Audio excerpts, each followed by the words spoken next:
Today I'm joined by Dr. Athambile Masola, a writer, researcher, lecturer, and poet whose work centers Black women's histories and voices in South Africa.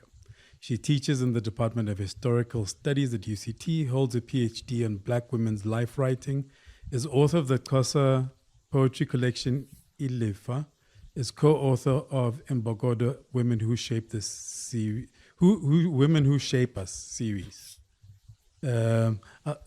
I was researching, trying to find I was finding all these important things about you and the things that you've done. How are you? I'm good. I'm also impressed that you didn't make me do that thing everybody makes you do where you send through that bio that you've written in third person.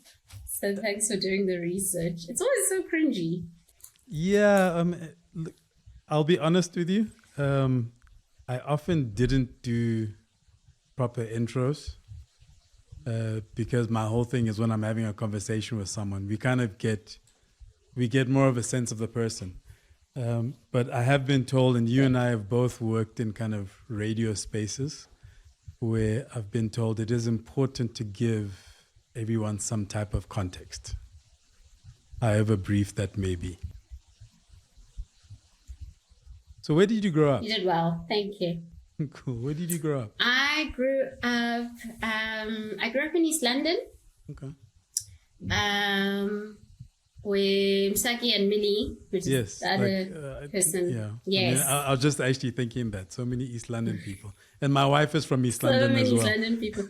Oh, well, there you have it. So you know exactly. Because often people don't know always about East London. So it's always nice to have reference points. Mm. Yeah, I grew up in East London my whole life, pretty much until... Well, technically I was born in Queenstown, but we moved to East London when I was quite young. I mean, still a toddler, but most of my memory is of East London. Funny enough, I also have experiences and memories from Queenstown. I learned how to drive in Isbeleni, the township in Queenstown. Very random. That's where I was born, Isbeleni. This is so uncanny. This never happens. How would you describe the home you grew up in? Oh gosh, because I've watched a few of your episodes, I've been mulling over this since you sent me the message, and it's quite tricky because I think it's very tricky to explain. On the one hand, because it's been front of mind lately. My mom passed away recently, and so she was home.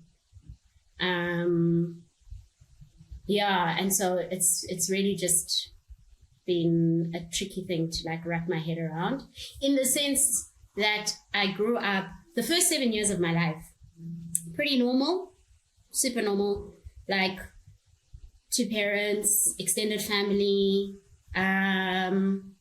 solid kind of foundation, really. I mean, when they say is that the first 5,000 days of a child's life, I had that. And it's almost as if I only had those first 5,000 days.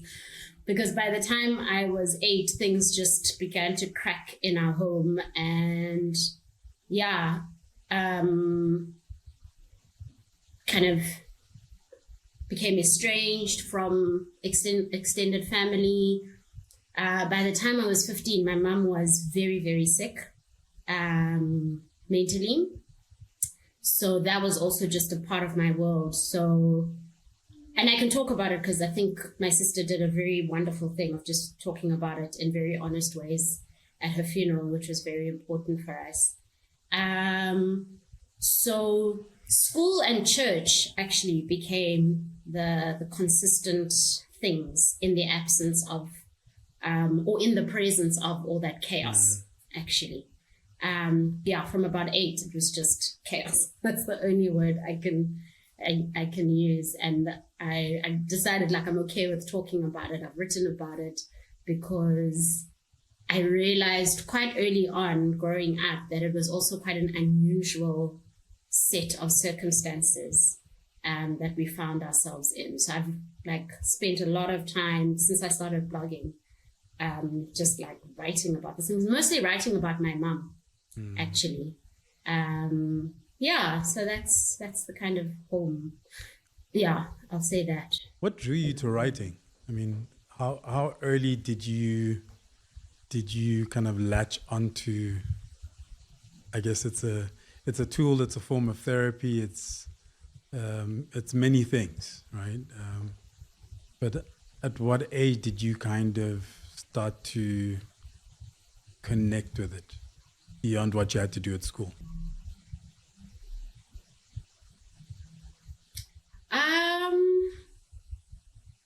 A lot of it actually did have to do with school, in the sense that I went to a school that really valued storytelling. So from a young age, and I think this was like a really nice formative experience, where when we were in sub A, pretty much up until the end of primary school, I think, sub A, so this is the first year I'm in the school. It's one of those schools where you're going to be there for 12 years, basically. And in sub A, it's 1994, and the school magazine, and I think they'd always done this with the school magazine, but it's a formative memory for me because 1994 is such a big deal, and we're integrating, and it's all those things. And the school magazine is a collection of all our stories, and it was such a process from like writing your story, and the story kind of went from like, we had this thing called news, so you had a book for all your news, almost like journaling actually for like 7-year-olds, and the story transitioning from, so you chose the best story or something. Well, no, it wasn't from news, it was creative writing, because it was a story I'd made up. It was a story about a cat and a child, and to it appearing in the school magazine. And I was like, oh, this is cool. But everybody's story was in the school magazine. So it was also just like everybody's story mattered. By the time we got to primary school, they would then select. So maybe your poem would be there in the school magazine, but not your other essays, or kind of people would submit or whatever. And then by the time we get to high school, they're choosing some things and they're not choosing others. But those first 3 years, where every year you knew that your story is going to be in the school magazine, and learning how to write with a pen, because it was also back in the day where you actively had to write it and then they'd photocopy. So none of this stuff, it was an active process. And I just remember enjoying that process so much. My teacher was so like enthralled with everyone's story, and it just felt like it mattered. It was literally 2 lines, the story itself. It wasn't like even a paragraph. And so I had this thing that like, one, writing matters. It's fun. It's something that you can make up something into the world and it will delight people. And then I think by the time I was in high school, I was actively journaling. And I think that's the part of just like the therapy and the witnessing. I think I enjoyed writing and sometimes sharing those thoughts with people as a way to witness what was happening. I didn't share everything, but and then I also got caught up in other kind of writing related, but it was more like public speaking and debating, which you write and then you have to be able to express yourself. So the whole kind of mode of expressing became something that I really enjoyed. But then it was mostly just like writing for like as a therapy, as a journaling, but also writing for school. And maybe it came much later when I started blogging during, I was struggling with my master's and I just couldn't wrap my head around writing academically. And so I decided, let me write a blog just to be able to express the other thoughts that I'm having, and then maybe they'll help me. It was like, I need this muscle to actively keep writing, so that this other kind of writing, I can build a muscle for that as well. And then people started reading my blog and. So, yeah, I think that was the kind of, but it's always been there. And then when I was it my honors year? Yeah, I think it was my honors year. I wrote my first op-ed in the Daily Dispatch. And that was like, oh, this is really cool, because I grew up reading the Daily Dispatch. I was like, oh, I like this. I want to do some of this. And there were ways and means to be able to do some of that, and have continued, yeah. I see that you were a teacher. I was. So coming out of high school, like, we'll get to the honors and the masters and the PhD, and as you're starting to kind of, I guess, refine refine things and put certain things in place. But, coming out of high school, where did teacher come into the equation?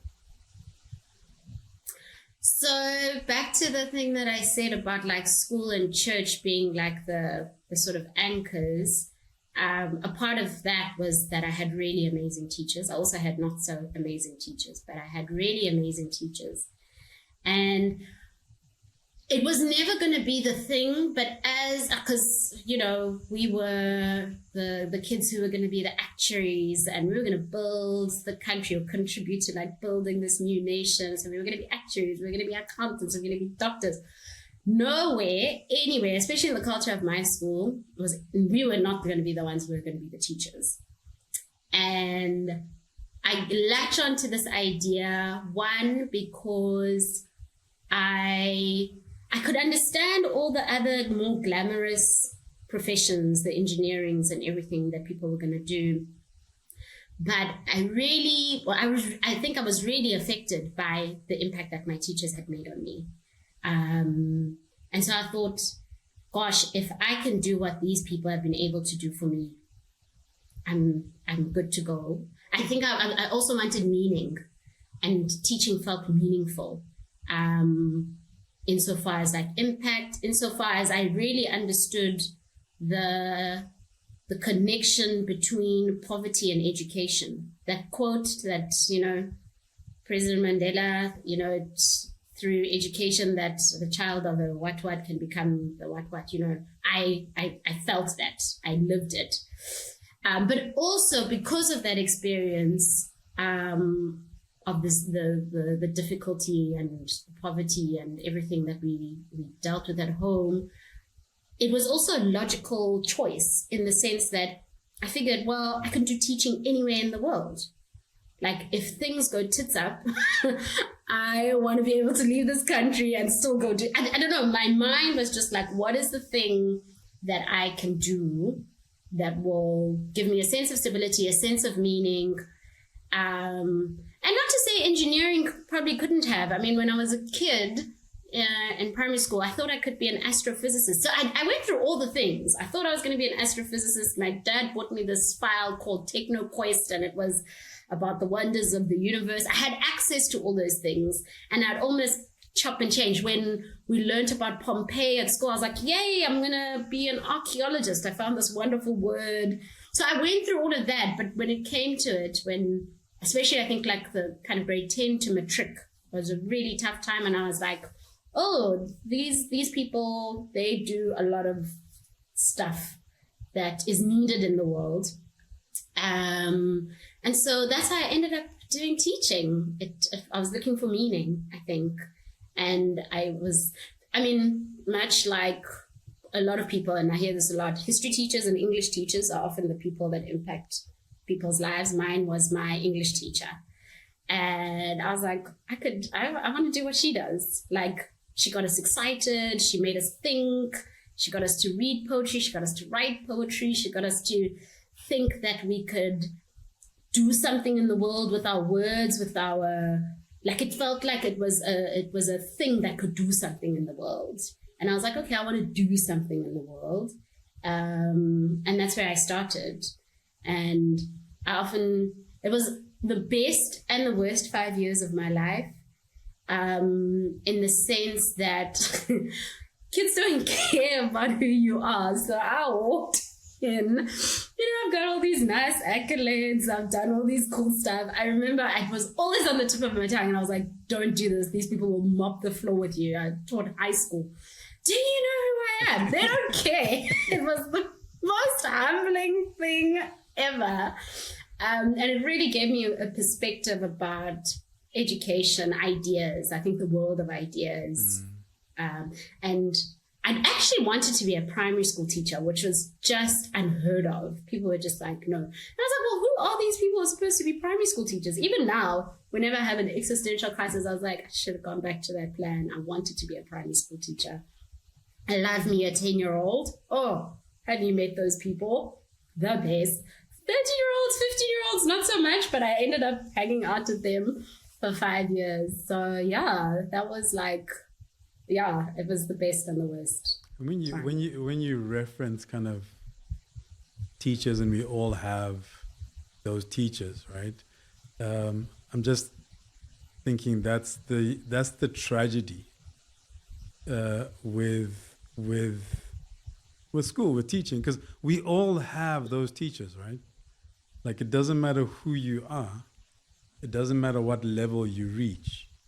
We all have those teachers that we remember that made a mark, that have an impact on the people that we are today many years later.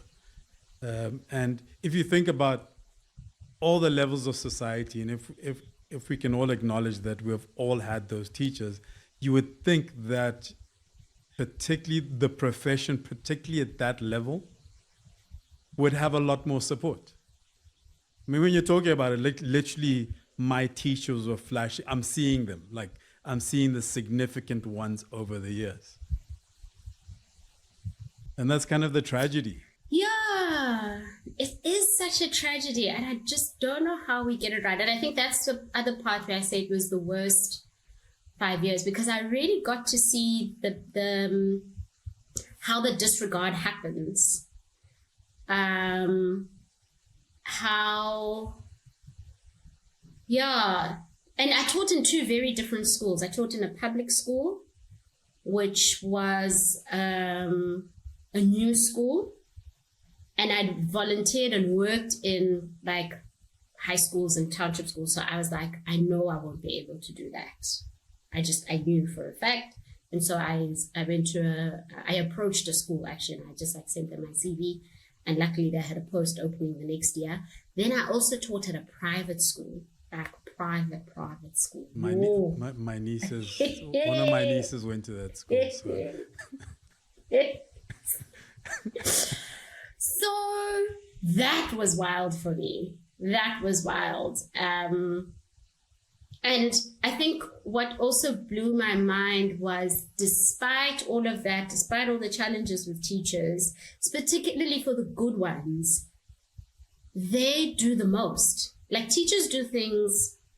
They are social workers, or maybe I should say we are social workers, we are psychologists, we are drivers, we are performers, we are like social workers. We do so much, and I don't know how teaching is that it attracts certain people who would be willing to do that without the money commensurate to the things that they do. Yeah.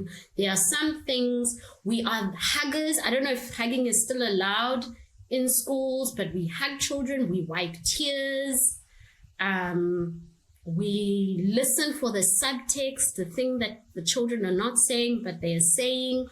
You then you're brokering with parents. That was always so tricky for me. I was like, nobody told me how to do this. Now I have to deal with this marriage. I mean, obviously there's professional conduct and you get the skills, but there's a point at which it doesn't actually matter what your lecture said. You're now just face to face with a very difficult parent who isn't hearing what you see of their child, etc. So yeah, that was, I think it still breaks my brain a little how the sector relies on that kind of largesse and generosity and service and all these things that, money can't buy. And I mean, now, because of the time that we're in, to a certain extent, they're dealing with even more. Because I have two teenagers, but having kind of gone through the process, and I'm one of those parents. Like, I was very, very involved in the school, and I know everybody's name, and I was chairperson of parent teachers and all of that stuff.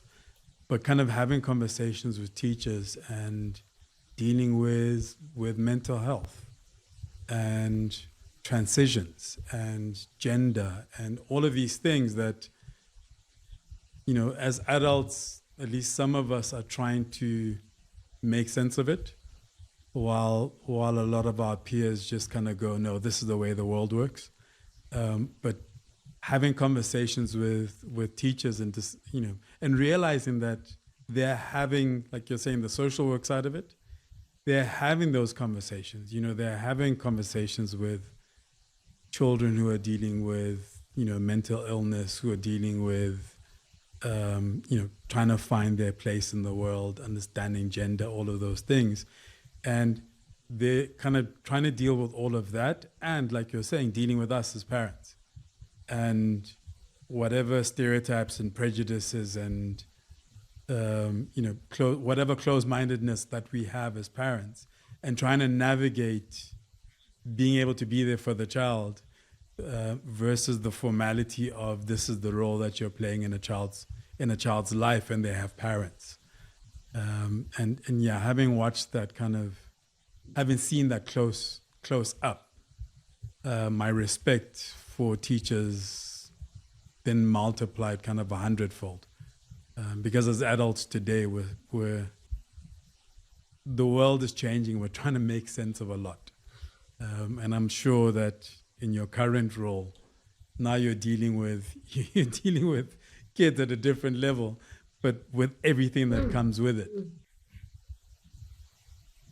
Yeah, I mean, one of the beauties or the perks, I guess, of having started off as a primary school teacher, a high school teacher, and I'd worked in primary schools as a student volunteer, is that I've seen the whole spectrum. I've worked and seen and interacted with 7-year-olds all the way to PhD students. And it's like such a trippy thing for me to, like, in this, like, I'd say 10, 15 years of my life's work, in a sense, of experiencing that wide spectrum. And I mean, not to simplify it, but the thing that still strikes me as one of the ways in which this can be meaningful is the need for external adults who are not your parents, who are not your family, to stand in the gap. Because I think that's what teachers are. They're the people, they're not your parent, and they're very clear about the fact that they're not your parent. They are paid by the state or by the organization, their professions, but they have to do something that a doctor doesn't have to do. That even a social worker, they take you home, they take your scripts home, they take your voice home, they carry you, they constantly think about the book that I should recommend to my students. The student isn't writing, or I need to get this one to write. This one is depressed. This one is going through this. It's unbelievable. I mean, yeah, I'm still kind of doing that in a very different way, in a university context, because it's quite interesting, like the gap or the kind of distance is very different to how I used to obviously interact with the students in high school. But the thread is that young people still need people to, it's almost like, I think of and it's going to be so gendered, I don't know, but it's like teachers are the aunties and malumes for the whole world. They do something that the state can't do, that parents can't do, but there's something that they do in order to somehow keep humanity ticking along.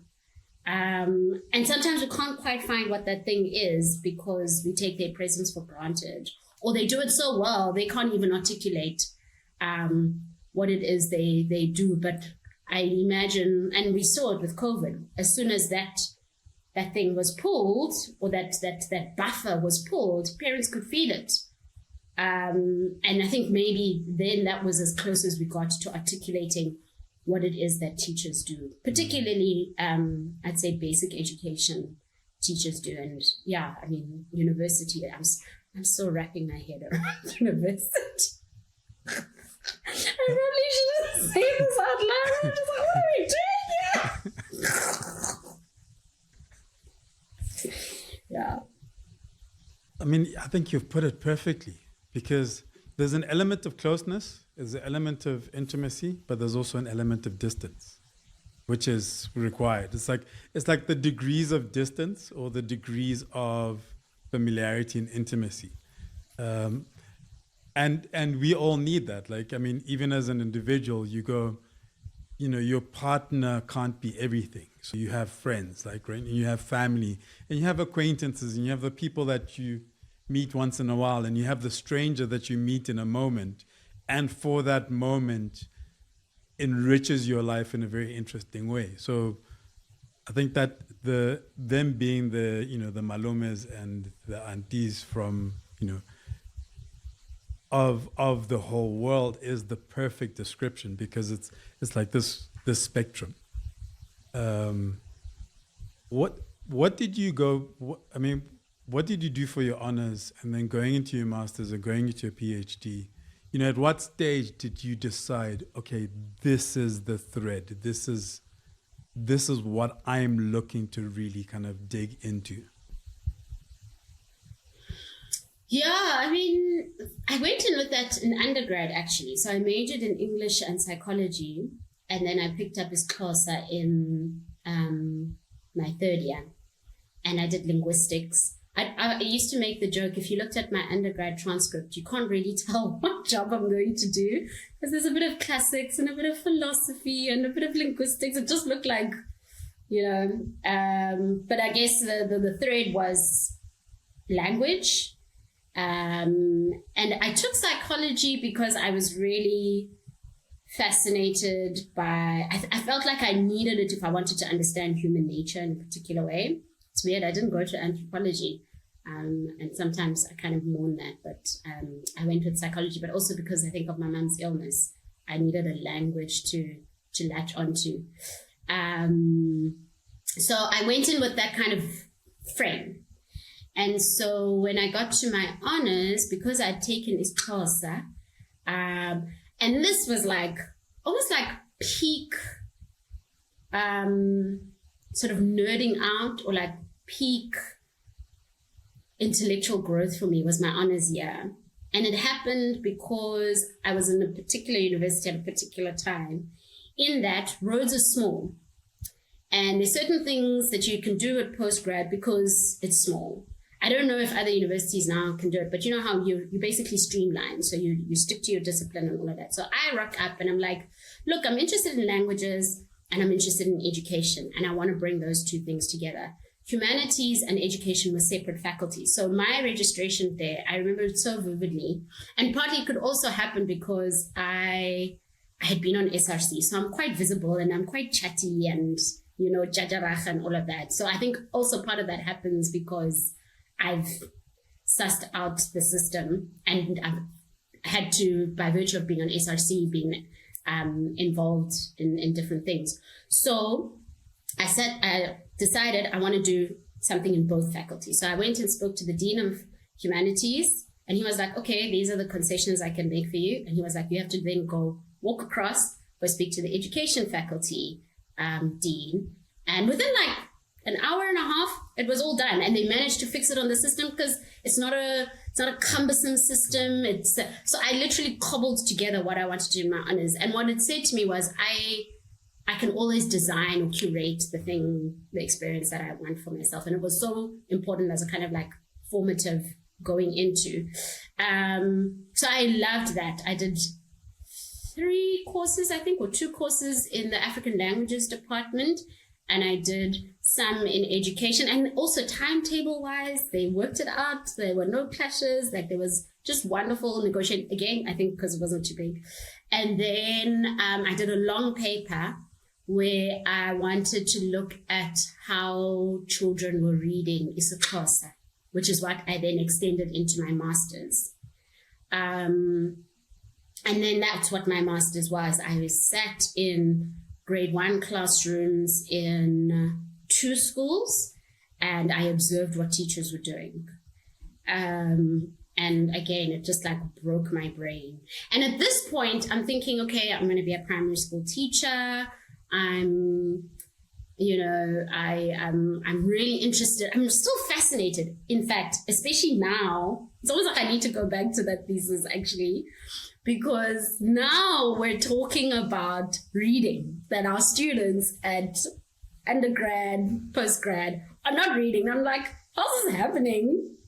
in one lifetime, where on the one hand, we have this crisis of reading at like foundation phase, and we actually have a different kind of crisis of a lack of reading, or a different kind of reading maybe for adult students.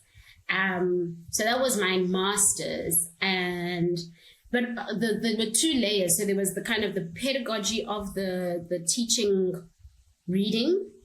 Then there was the teacher themselves, how the teacher's explaining what they're doing. But then I guess there was also maybe a third level, is the language itself. And we're still, I did my master's 2010, 2011. We're still, now the policies have moved. We've got mother tongue based bilingual education. We've got policies around it. We're building textbooks around it.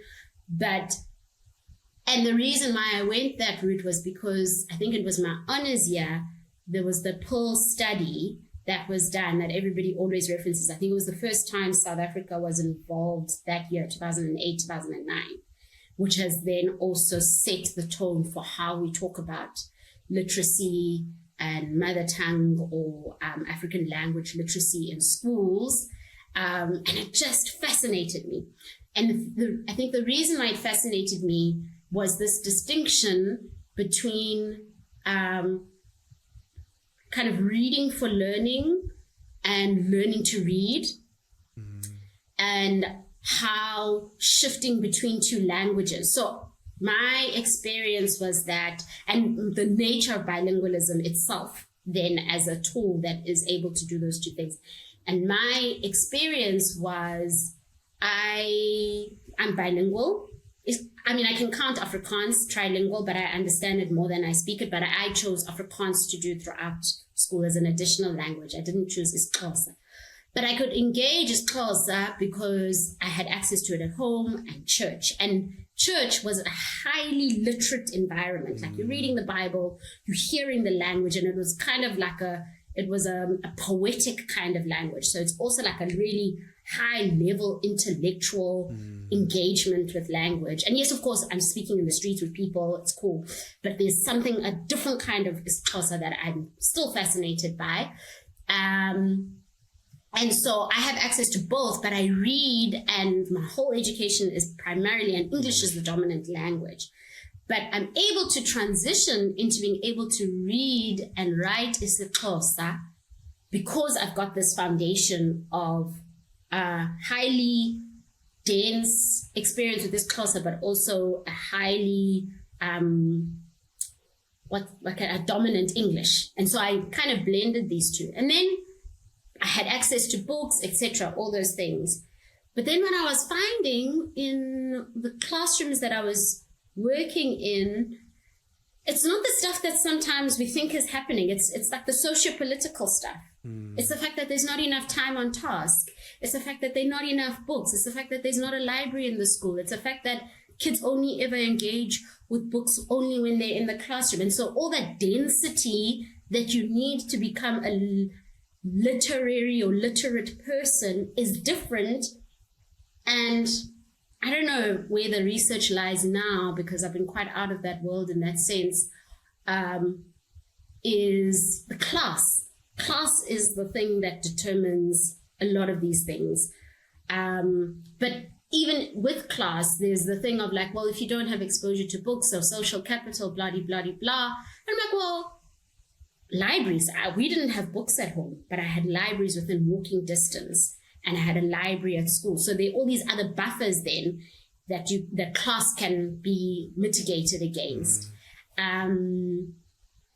So that kind of took me down a whole thing. But then I took a break from, I guess, the academic stuff after the master's, and I taught. And also after the master's, I was like, I'm never doing research with people ever again. Oh my gosh. Not that I was traumatized, but it was just like, this is a lot. Like, I really admire people who will like go out and interview people and observe, and like, that is labor. And I was like, actually, if I continue, I just want to deal with books. I just want to like things that I can control, because I would go and observe, and then like the school has been disrupted, or the teachers absent. I was just like, this is too much. I want to be able to control. So that's how I ended up with a very literary PhD. because I was like, okay, I'm coming back to books. I'm coming back to storytelling. And it was a nice way to actually pivot. I think I needed to pivot at that point and kind of think about my own reading of the world in a sense. Yeah, I mean, that conversation around, and I think you articulated it perfectly in terms of how many layers there are there, just to show that we can't fix, you can't solve one thing with one thing, because there's so many layers to it. And I remember when my son was younger, and I went to the school, and his teacher was like, you need to encourage him to read more, because do you have books in the house? And she was having this conversation like, if you don't have books in the house, then maybe like find a library or taking him to a bookshop. And I own like over 1,000 books, and I read all the time, and I write. And my son was exposed to that. And at that stage, he was reading like Harry Potter. And then realizing it's because he wasn't very vocal in class. Right? So, and at some stage, I was like, there needs to be a lot more conversations, particularly with education, around how you teach introverts versus how you teach extroverts. And I remember kind of doing a lot of reading around kind of extroverts versus introverts in the workplace, because I am primarily introverted, and I am comfortable in my own space, and I know how uncomfortable certain things feel. As I've grown older, maybe I can navigate it, but it still doesn't mean that it doesn't feel uncomfortable. And so, it is so layered with even do you have access to books? Because even those with access to books aren't necessarily reading. And then we bring in the conversation about technology and what that's done that's done to impact on kind of ability to read. So what you're dealing with in universities now are kids who have grown up with technology and, been on the iPad and the laptop and the phone and that sort of stuff, where even if there are books in the home, they're not necessarily picking up the books, because the first thing we all do is pick up the phone. Yeah, I mean, the dynamics now are just wild. I can't think of another word, but that's a cliche. Excuse me, because what you're describing with your son is also one of the learnings I had with school. Was I had to teach myself, because I did well in school. Like, I'm a school kid in that sense, and so I had to wrap my head around, I'm not teaching the same person who I was when I was in school. I'm not the easy kid. Yeah. And there is an imagined child. There's a prototype that schools are working with, mainstream schools. And I think in the two schools that I described, the public school and the private school, the biggest challenge in the public school was class size. There's just only so much you can do. And I mean, I had the legal number. It goes higher in other schools. I had 35. It goes up to 60 or 80 for some teachers in other contexts. It's impossible. Yeah. It's impossible to do all that catering, because it's planning, it's resources, it's time. I only have 40 minutes with those students. I can't be attending to everything. And so I might catch that student in this class, but in the next class, I'm focusing on those extroverts. I'm also doing behavior. I'm also doing people who are late. I'm also doing admin. I'm also doing any kind of disruption can happen. There's so much that can happen in 40 minutes. I used to do like this little test of like, what happened today? And just like so many things in like such a short space of time. Then I went over to the private school, 18 in a class. I can package. They've got extra resources. And that kind of disparity it just completely threw me. So even when we talk about inequality, we're not actually talking about the inequality of desks, libraries, the bricks and mortar. We're also just talking about the inequality of experience. That there are just certain things a child in a class of 18 can get because they're in a class of 18. And they're in a school that values that. They should be in a class of 18 that values their name, they values everything about them. And they're seen. And I mean, fast forward. So they're seen more. They have a presence. They have an identity. They have a place within that context. I mean, 35 and up, like you're saying, 40 minutes. There may be the child who's in the corner very quietly that you don't even know their name after like 2-3 months. Right? And how, I mean, you can go a whole year.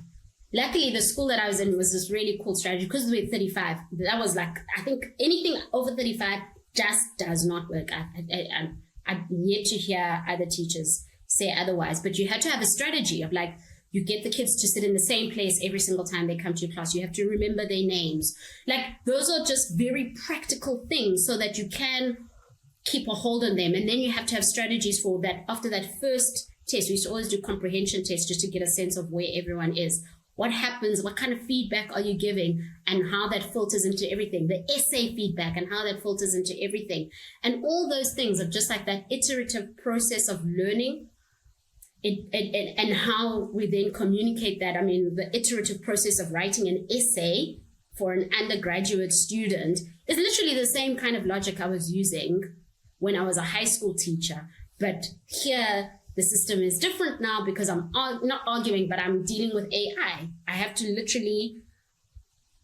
find a way to say to my students, please don't use AI. Like, that's all I've done. Like, you don't need it. You actually don't need it. Use your brain. I don't know if you saw this cool TikTok of this, like, she sounds like a teacher, but she's like, some of y'all just need to give your brain a break. Stand on the porch, this African-American woman, stand on the porch. It will come to you. It will come to you. And literally, I'm just at my wit's end because I'm just like, your brain is designed for this thing to do it. Like, it's actually designed for you to take a break. You don't need to feed it all this information. Anyway, I feel like I'm digressing, but it's just this leap from all these varied experiences. And I'm constantly jumping between the two in terms of like, what are the strategies that I employ now?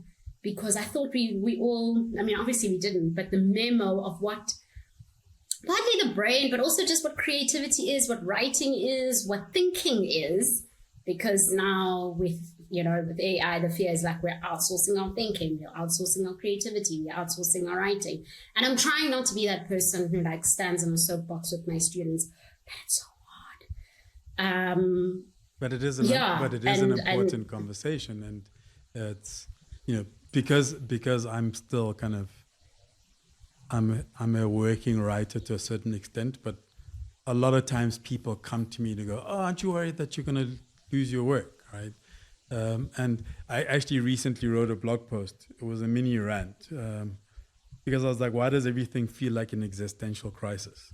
Like we're constantly having this conversation, and things are constantly changing, and it's like, okay, what's the thread?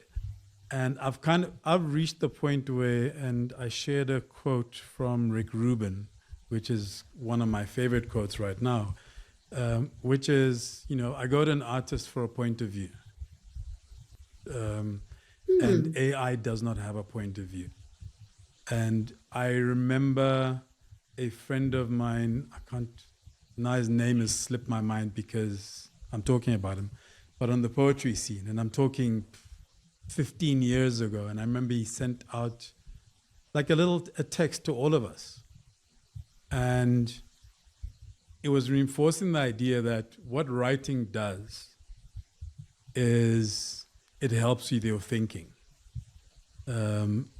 and if you don't think, and if you don't read, and if you don't live, then you won't write well.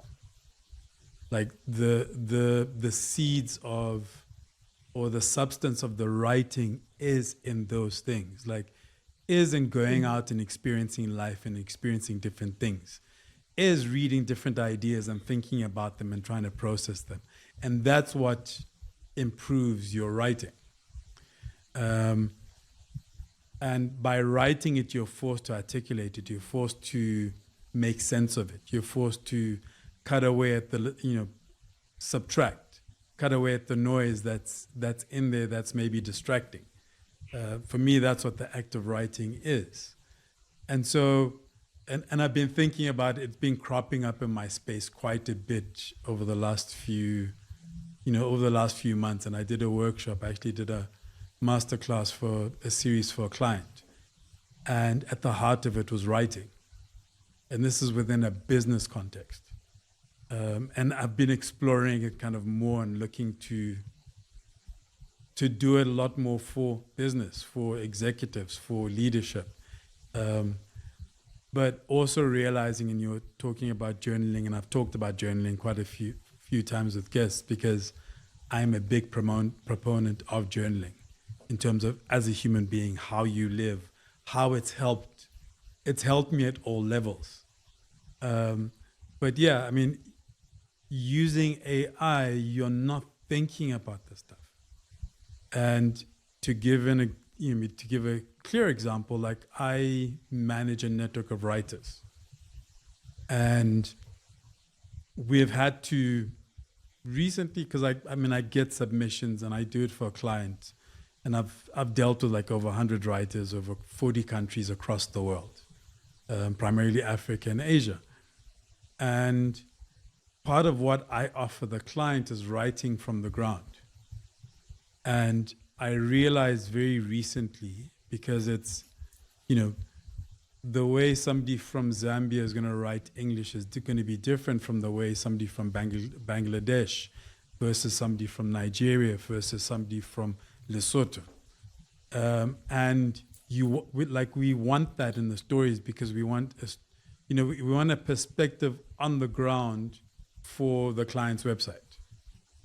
And one of the writers made the mistake of not removing the ChatGPT says in the article.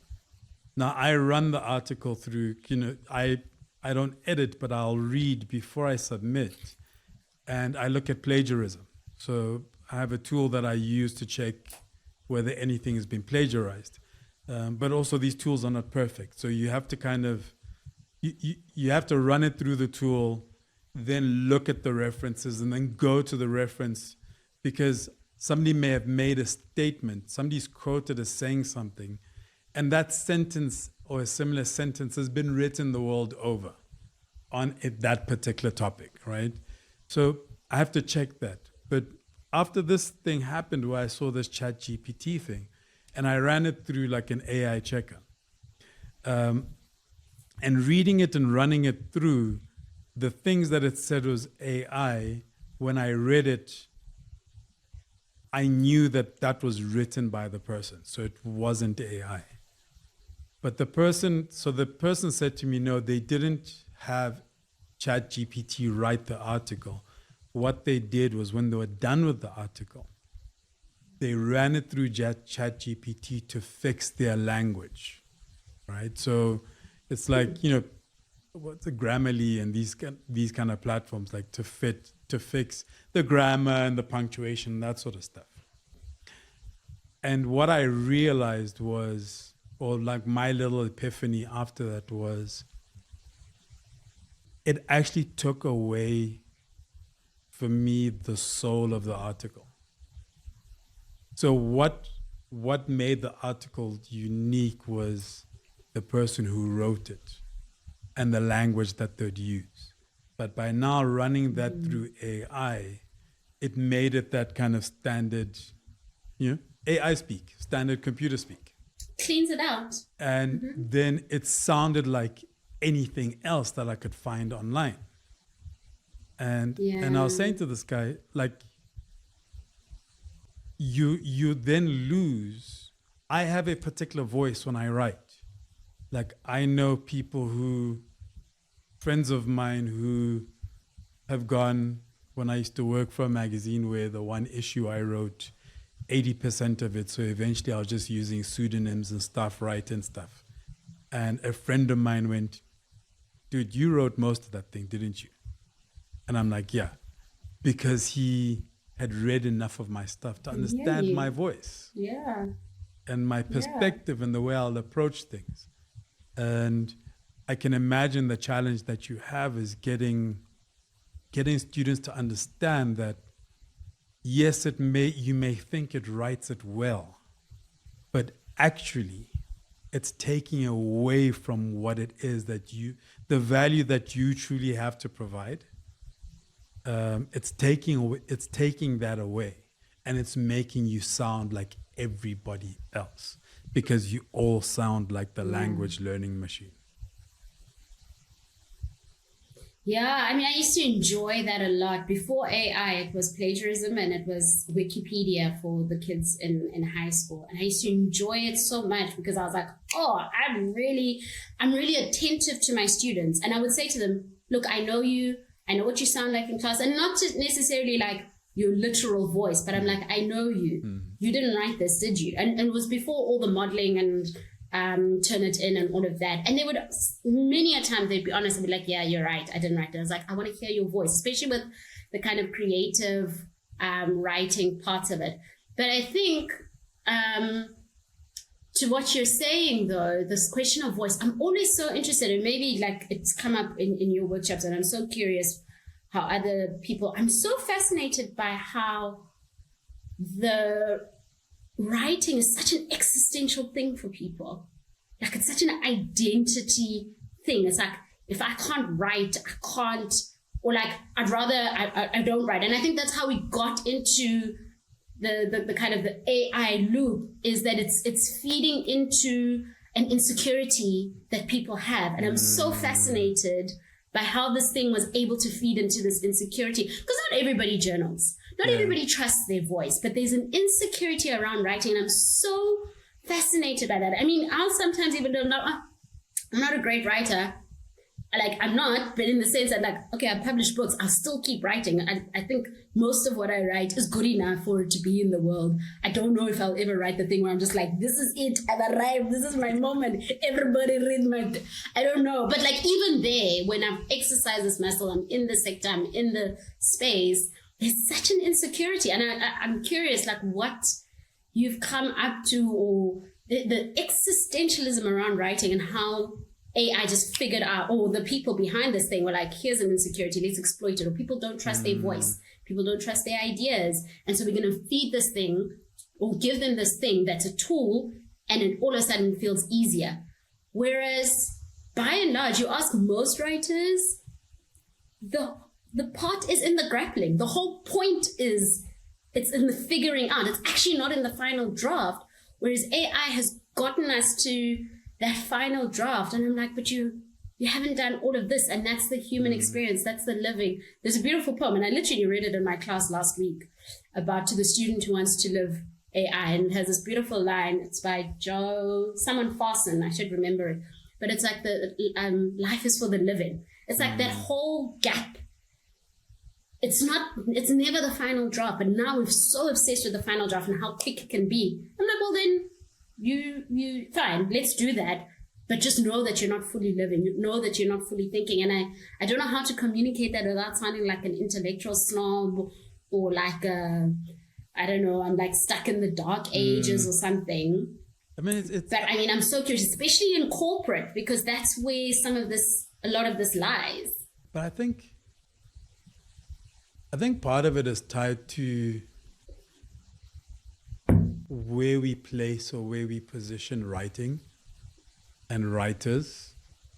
And it's one of those things, like you'll meet people going, it's like this thing of creative as a noun, right? And there's a guy that I read, and he talked about, creative is a verb. And we are all creative. Regardless of space, we all manifest our creativity in some way or another. And people go, no, I can't write. And to a certain extent, I've learned that I take that for granted because it comes easily to me. But it's also, so when I remember being a Destiny Man and people telling me that, oh, it's so great that you're doing your passion. And I'm like, passion's overrated. Like I'm like a mechanic. The difference is that I work with words. Like that's my, my view of writing, this tool that I've perfected or that I embraced at a very young age for whatever reason. And I didn't study it. It's not anything that I've studied. But this is just a tool that I found helped me personally and eventually was, a professional tool. And it's what's helped me build a life over the last 20 plus years in working. And when I worked for my father's management consulting company, then I'm writing proposals. And then when I'm sitting in my bedroom doing teenage angst, I'm writing little poems, right? And then I'm writing essays or compositions those days in English class and in history class. And then I'm leaving school and then I was at varsity and I did economics. So you're writing essays for every exam, So it's just this thing that I kind of always knew how to do. And because I had opportunity to practice it in different spaces, eventually it became kind of the foundation of my career. But I tell people I'm a storyteller. I just find putting pen to paper is the easier way for me to make sense of the thoughts and put the puzzle together. And I realized that even kind of sitting with communications professionals and talking about writing, and it's just yeah, just write what you're thinking. Just write it down. And for me, it's, I write the way I speak. I write the way I think. I don't use big words. It's just, at some stage I had issues or had insecurities around it. I can't write the intellectual, but it's this idea that you need to be a certain kind of person or at a certain level to be able to do this act of writing.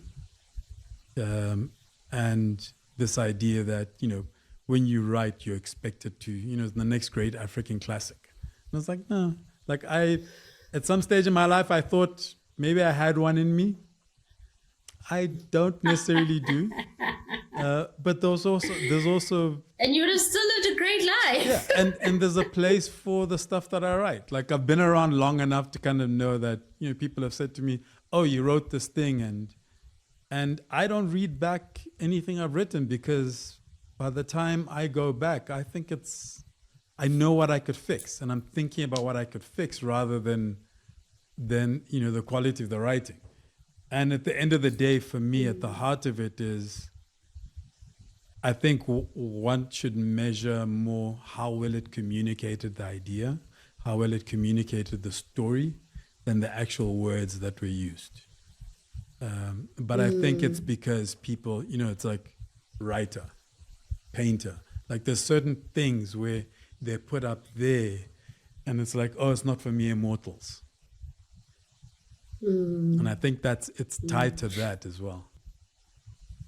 Yeah, but I think what you're also describing, the range that you've had, is people, maybe I won't say people could or people should, the gift of writing is that range, is that you can take on multiple voices. So yes, there's your voice that you begin with, and I write the way I sound, but then you can take on other voices. And that's the cool part for me. It's when I'm writing a poem and when I'm writing a children's book and when I'm writing an academic paper, that's still me, but I'm literally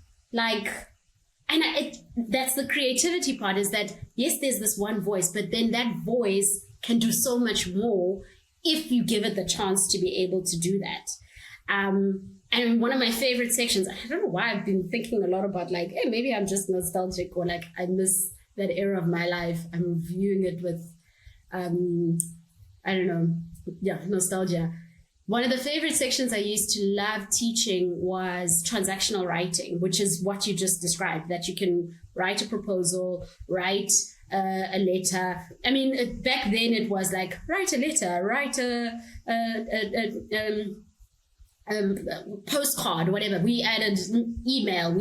Because language was stretching and there would be so many. But at the crux of it, what we were teaching was register. Is that learn to use different register for different contexts in order to get your point across, in order to get your story across. So you can't I can't walk into a room and take on the register of what I just did in my lecture to the 10-year-olds when I'm talking to them about Together Apart.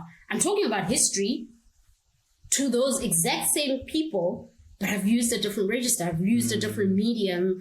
But I can do that. And that's just, and I mean, of course, again, AI and all of those things will be able to do it. But then on the back end of that is maybe people are not exposing themselves to multiple forms of reading. Because if people are reading blogs in short form and a long form prose and a poem here and children's books, I highly recommend adults to be reading children's books for themselves. You're not stretching your voice. So then you only think you can only do one specific thing. And maybe we're just lucky because we're in the sector. We're in the soup of it. But it for me became easier and easier, or maybe whatever existential angst or insecurity I had around it, I was like, oh, if I can't communicate this thing in an academic paper, let me try it in a poem. Or I'm struggling with this thing in the form of a poem, let me write it in a prose. Let me write it in a letter. I'm obsessed with letters at the moment.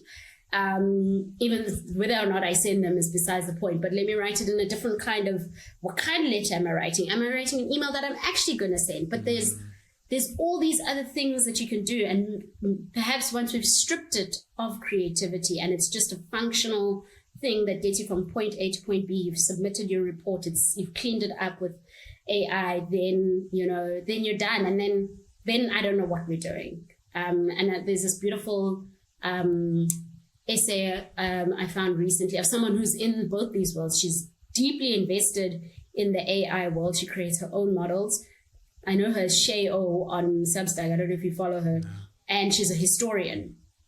And her latest piece, or one of her latest pieces, is AI is not the worst possible thing and it goes back to then that criticality and that creativity, where it says, get it to do the things you're good at better.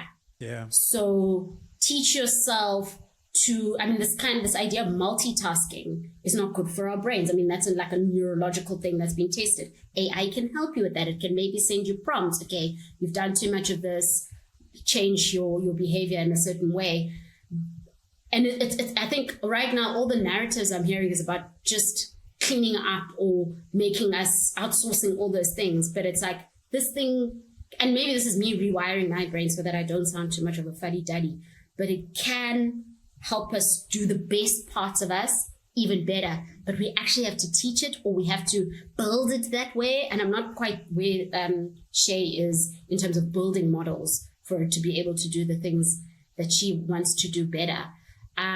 But it's thinking a lot about then the idea of reading. Why do we find the idea of reading tedious? Or why do we still only think of reading in this way?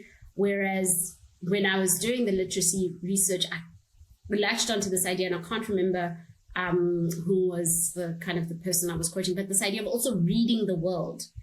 I think if we're shortcutting our ability to write, we might also be and we are already actually shortcutting the way we read the world, because everywhere you look now, we're reading only the things on our phones as we're walking. So you're not reading the world, you're not observing, you're not curious or people watching. I mean, yeah, like ask anyone, like the beauty of just people watching, or the kind of wonderful conversations that can happen when people are not on their phones in a queue or in a taxi or in a train and all of that, and the magic that happens in that. So I think for me, it's like this: why are we so quick to truncate the magic of human existence, or just the experiment of this thing that we're doing here? It's just becoming shorter and shorter. And I'm like, but for what? What else are we here for if it's not to talk to people in the queue, or observe children running amok in the shops? But like, you're here, you don't want to talk, you've got your earphones, you're not even hearing things because now we're all on our earphones. I'm like, listen to the traffic, the song that just like the taxi routed by. It's actually going to remind you of something. I don't know. I find that maybe I'm a little too romantic about all of this, but there's something about the human experience that I don't know what we're running away from and truncating and cleaning out. This thing that latched onto people, like, I just wanted to sound better. No, why can't it just sound like you? Why should reports sound mechanical when people are writing reports? Like, what do you mean? I remember writing for television, like writing for, had a couple of clients that were production companies. So writing their kind of proposals for their show. And that's when I was still kind of very active in the poetry space. And what the excitement for me was being able to wear my poetry hat and my proposal writing hat at the same time. So within kind of business writing, being able to exercise an element of poetic license. And I just found that it set my writing apart slightly. Like, there's all of a sudden there's a rhythm, there's a musicality, there's a color to it. I won't say what my cousin used to call it, but he was like, just add in that stuff, because he also understood the value of it. Because when somebody's sitting there and they're reading 50 TV concepts for shows, and the language is the same throughout, it becomes tedious. And I remember that, for a very short period of my life, I was doing that for a couple of production companies, kind of creating TV shows and talking to the people. And the director will explain to me how they want to shoot it. And then I'm going to put it in language that tries to show what I was told, as opposed to, say, oh, when you use this camera, it's like, give a little color to it. And I think also the other thing that people don't realize, that it's actually just practice. Like, it's a muscle. And if you exercise that muscle every day,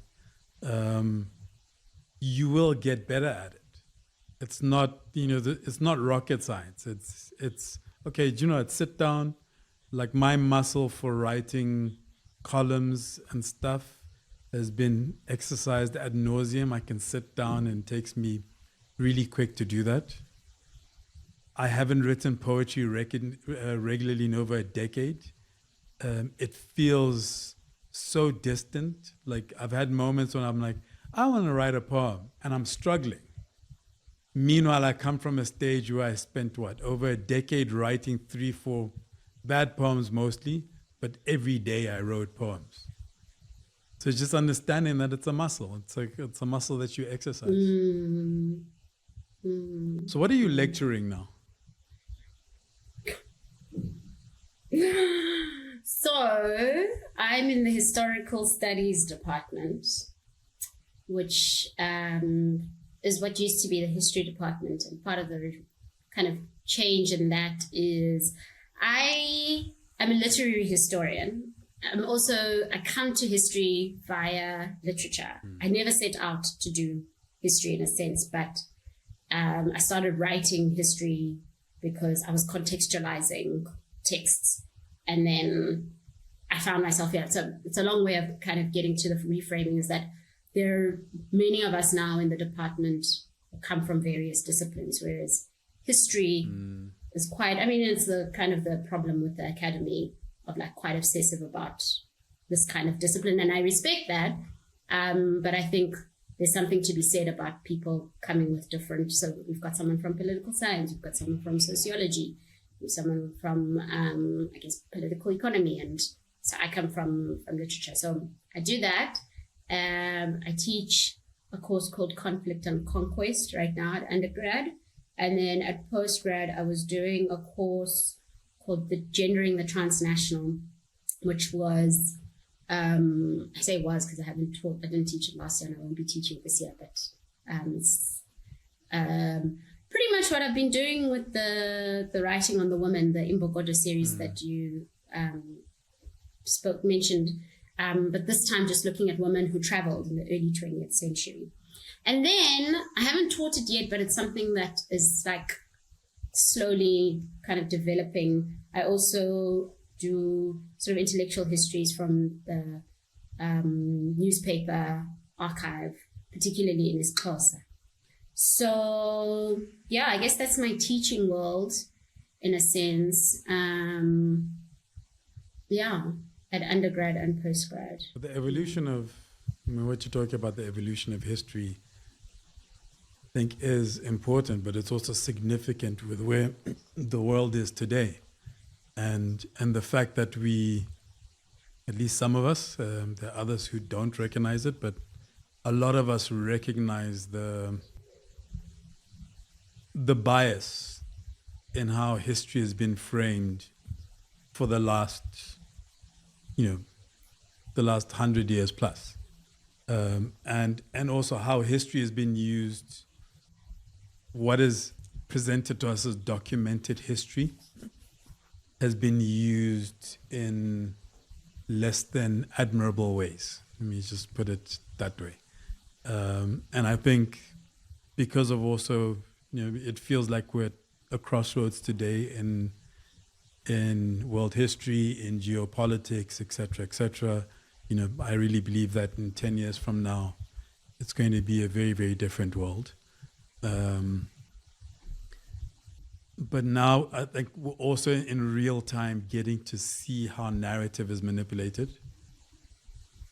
And so it makes sense that a history department evolve and expand to include all of these things. It kind of makes sense. Yeah, I mean, academia, we're going through a bit of an overhaul. I guess that was what happened with Fees Must Fall. And I think we're still in a weird interregnum in a way. I don't feel, there used to be a certainty, and maybe, when I started in academia, I was teaching in the Faculty of Education, then I moved to English.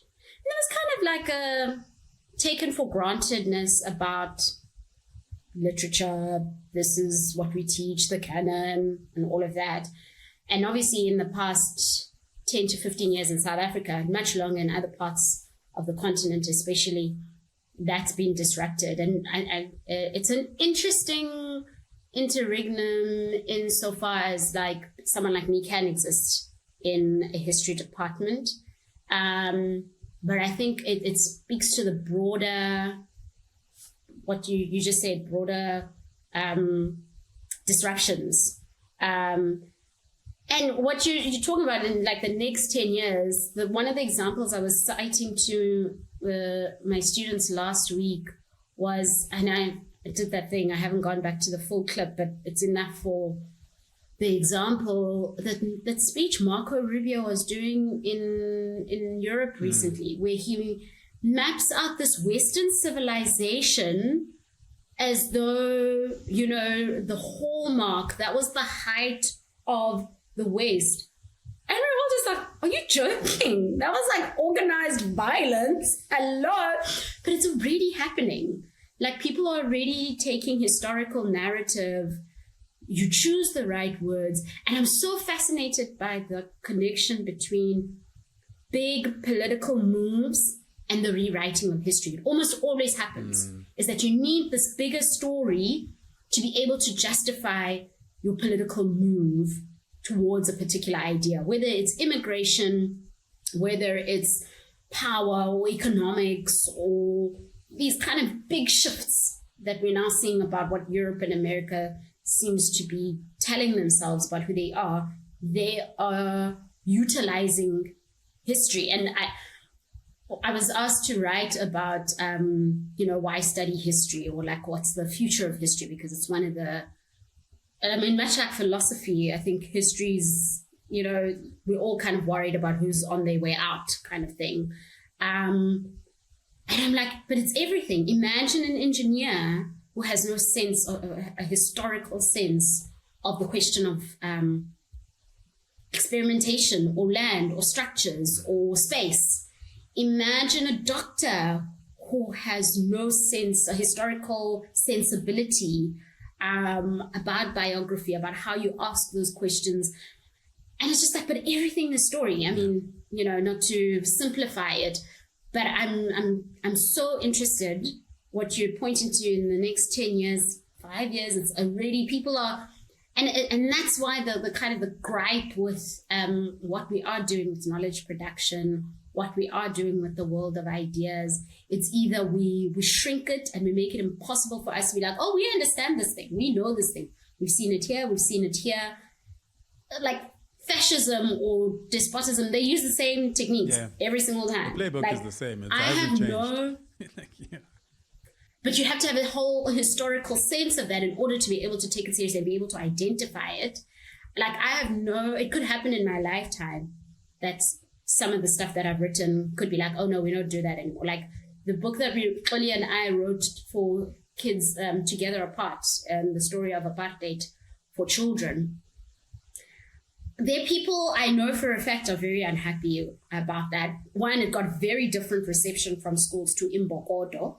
Because in Bogodo, we love the story of women, women rising, women is strong. We love that story. Like we were everywhere with that book. We had a book tour with Imbokodo. Together apart, not so much. That's like within 2 years. And I'm like, what's with this story? What's happening here? Are you telling me that parents, and really we simulated on the assumption that parents struggle speaking about history with their children. So here's a tool. We simulate conversations. We do all sorts of strategies.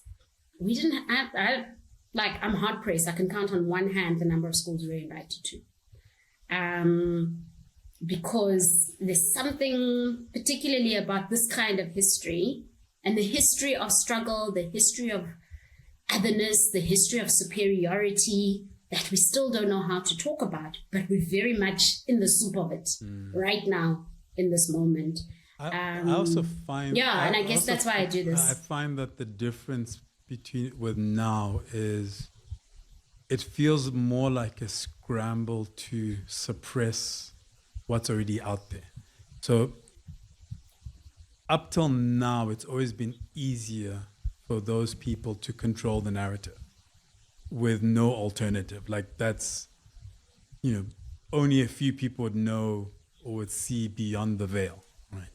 Whereas now, the other side is exposed a lot more. And if you look at what's now being called the global South, which is all of us, right? We are more aware.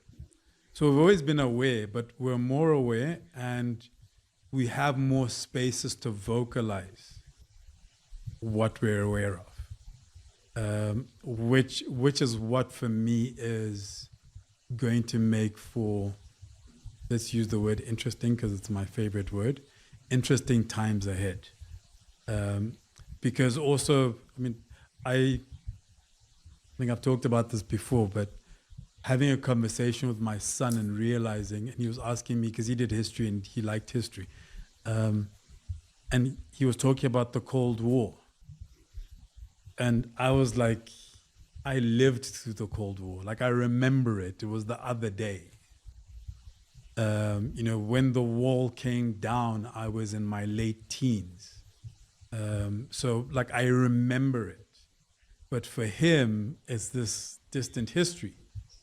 But then also an epiphany I had as a 17, 18-year-old learning about colonialism and realizing that my father was born into colonial Africa. And when Ghana gained its independence, he was in his 20s. And for me, thinking about it, because I studied and I read about it, because I was interested in history, it seemed so distant.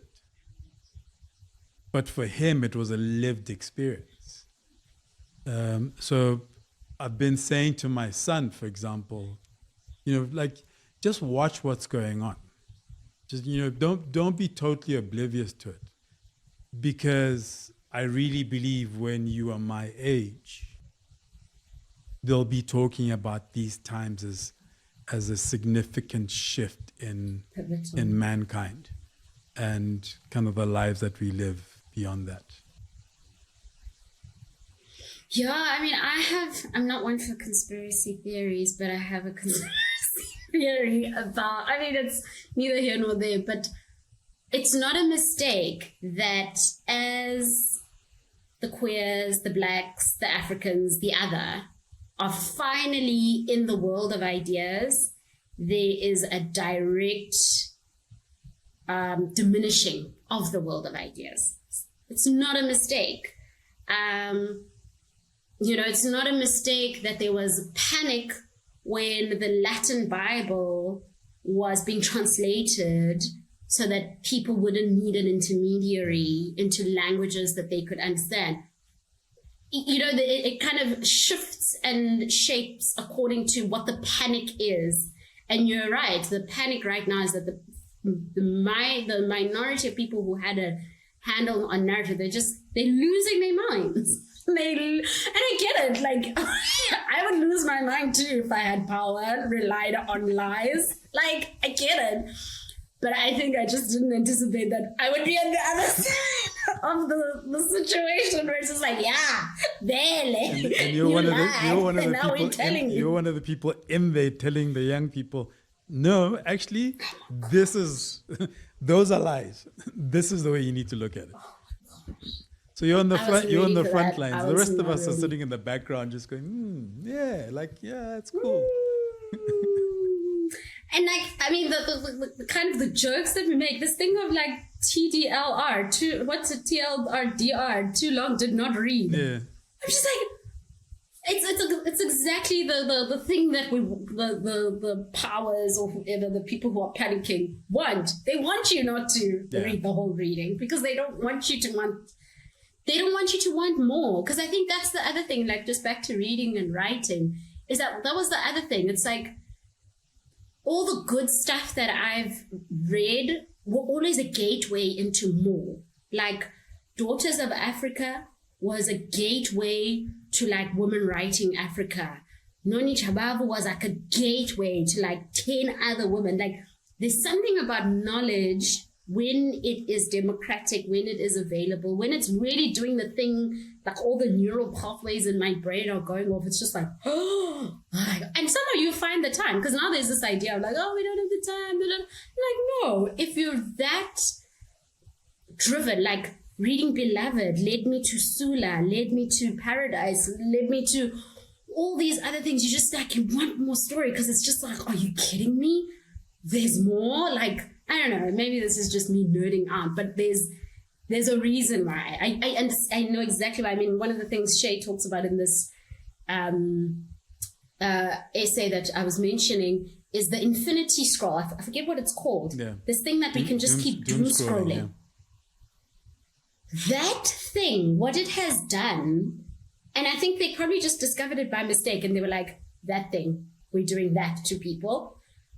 There was never a time where you could doom scroll Daughters of Africa. It's like knowledge is not meant to, you're not meant to binge.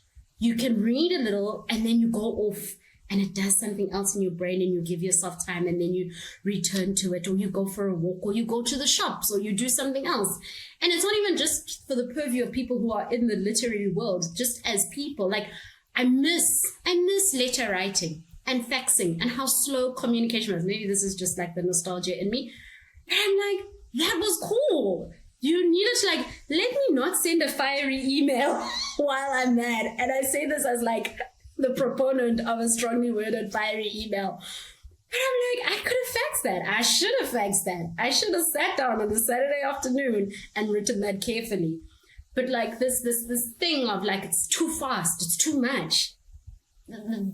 I don't know. I'm yet to find maybe better knowledge about like our brains are just not adapted. But that scrolling thing, that's the thing. Look, it's deliberate.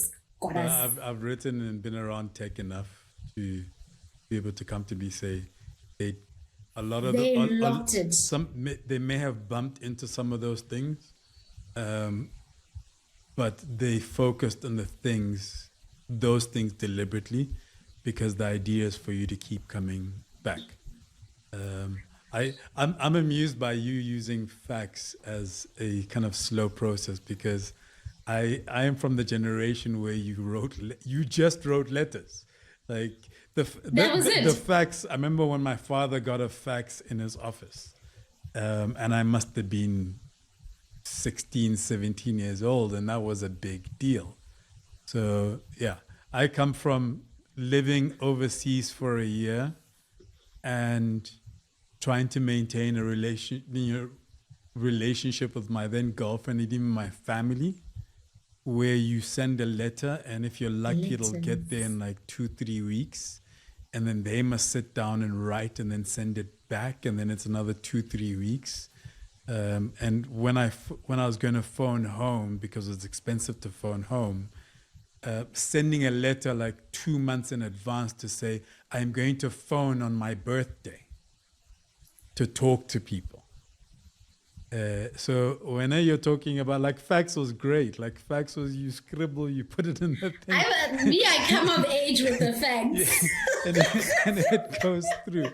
The thing that you're saying about reading, like I, so I realized there were two things. So I remember during the poetry days, and we used to do Jungle Connection and everything, and there was a stage when I was listening to mainly hip hop and reggae, and I've always listened to a broad range of music, and I realized that it was starting to impact on my writing.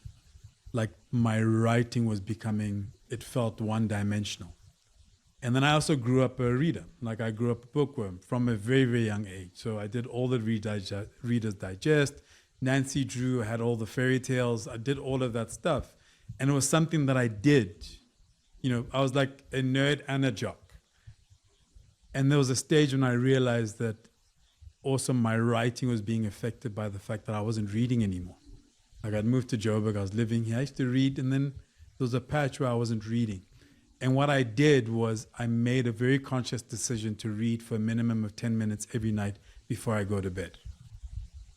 And I bought myself a Kindle, for example. And if I read one page, it's cool. If I read 10 pages, it's cool. If I go over 10 minutes, cool. If I'm just under 10 minutes, that's also cool. But because I believe to create a habit, you have to make it a part of your routine. So you have to attach it to something that is in your routine. And now I got to the point where I realized I can sit outside and go, is there anything online? Can I stream anything? And I have all the streaming platforms. And I'll go, like there's nothing that interests me, and I'll just go and read my book. And so the book has become one of the things. Like when I'm sitting to decide what I want to do, reading is part of that. And I don't have to think about it. It's not now I'm going to read. It's one of the things that I do naturally. And so for me, like that reading is a habit, just like writing is a habit. And I don't have time. It's like you have 5 minutes. You can fit in 5 minutes somewhere, and it's just a matter of finding a space for it. I'm ideating at the moment, and I'm curious to see how far this goes, but low-key, I think what may start happening, and I mean, to some extent, we do it, or it is still happening in, I think, primary schools and high schools. I'm curious to see how it will play itself out in universities, where lectures are reading time. They're not in primary school, it's reading time. And just to be like, how do we get that habit? Because I think for someone on their phone, what you're describing, they're just like, that's me and my phone. And they chilled with it and they're happy with it. But I wonder if there's a way in which we just have to change habits. And universities think that we are getting these people as adults. They should know these things already. We don't know. I think we might just have to. I remember the one time I was so mad in a third year class a few years ago. I was so mad that the students were just happy to sit. I mean, it's a perennial problem. We all deal with it at some point. But the days I'm just like, I'm mad as hell and I need you to know I'm mad. And they hadn't done the reading. So I'm there talking and I'm trying to solicit questions because I wanted to be a conversation. It wasn't a big class, maybe like 100. And I quickly suss out that they didn't read. And I'm like, who read? Hands up if you read. The hands don't go up. I'm like, right, everybody get your reading up. And I'm just mad. I'm like, get it out. We're all going to read a paragraph each. You what? Like, I just lost it. Because I was just like, wait, what do you mean you're just going to sit here and you're just going to kanza and talk off the top of your head? Get that reading out. You're going to read paragraph 1. You're going to read paragraph 2. Like, we're going to do that thing that we were supposed to be doing because we trust you, right? And that's the other thing about, I guess, the system I'm in is that it's based on an element of trust that we all go off and do our part so that that moment that we do then have together based on the structure that we have as the university and the lectures and the times and the way we've organized it is useful for something else because it's actually based on the assumption that you go off and read, you think about it, you percolate, you come back, and then the thinking happens off the base of you went off and read and gave your time, you stood on the porch and it came to you and it, it percolated and it did something. And then you can come back with more thoughts. But the habits of what you're describing is what, have changed. And I don't know, it's a question of getting it back, but how do we systemically maintain some of that so that we're not constantly complaining about, oh, young people are not reading. Because I'm very aware of, I sound very like fuddy-duddy, but I guess I'm thinking about like what the ancient form of communication. There's something about, there's this ancestral DNA somehow that we wrote things down and they're still here thousands and thousands years later. All this digital slop, it's not going to go anywhere. And maybe it's just like this humanist in me. It's like, maybe we all just implode and we all disappear as human beings and then that's it. But a part of me is just like, no, couldn't it be so interesting that we leave other forms of evidence? I mean, and I'm saying this as someone who's ignorant about maybe all the kind of digital behind the scenes of how we archiving and all of that. But there's something, I don't know when or what switched off. Maybe it's all the doom scrolling that switched off that ancestral DNA that is wired towards remembering stories in a particular way.